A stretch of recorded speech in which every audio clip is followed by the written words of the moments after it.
Robert Sherman on the Breaking News live tonight from Tel Aviv. What can you tell us about those 3 hostages mistakenly killed by the IDF? Yeah, Connell, this is all taking place in the northern portion of the Gaza Strip in eastern Gaza City, one of those neighborhoods there where we've seen very intense fighting over the last couple of days. The Israelis mentioning that they had knocked out a Hamas headquarters in that area earlier in the day. What the IDF is saying is that they mistakenly believed that these 3 hostages were a perceived threat, opened fire and killed them. But then when their bodies were brought back to Israel, they were identified. You see them on your screen there. Shamriz, al-Talalka, Yotam Haim, and Shamriz, Alon, Lulu. All 3 of them were confirmed. Their families have been notified that they were killed here. You see the reaction pouring in from Israeli leadership here tonight, expressing grief for all of this that has taken place. But I mean, there has been this sense that we've gotten from the IDF is that there has been such intense fighting that they chalk it up more or less to the fog of war that you have so far heard about.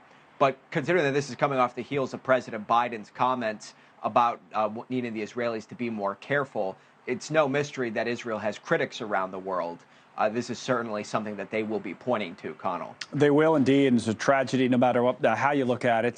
There's also other news we want to talk to you about, Robert, today. For example, before all of this broke, there was the word that rockets were being fired at Jerusalem for the first time in quite a while. What can you tell us about that? We really haven't seen much of that since we've been here, which was going all the way back to October 8th, a couple of isolated incidents targeting Jerusalem. But that took place today. Confirmation that those rockets were fired from the Gaza Strip. No indication of any injuries or anything of the kind, but that is something different that we've seen, Connell. But keep in mind, as we've been talking about, Jerusalem is quite a distance away from the Gaza Strip, meaning that you need a more long-range rocket in order to reach it. So that is still the surprise, is that well over 10,000 rockets have been fired at Israel since the start of this war.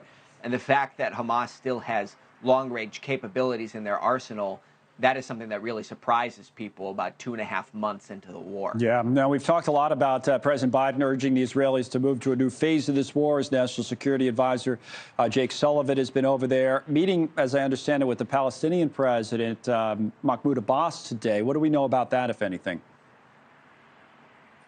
Well, in recent days, you've heard a lot about this 2-state solution, and the White House really hammering home that they believe that this is the long-term solution, or a big piece of the long-term solution and peace within the region here.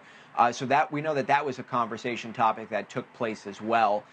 There are all these discussions that are taking place about what it would take to get that across the finish line here. So conversations with Mahmoud Abbas, that is a significant portion of this. So we know that was a part of this discussion as well.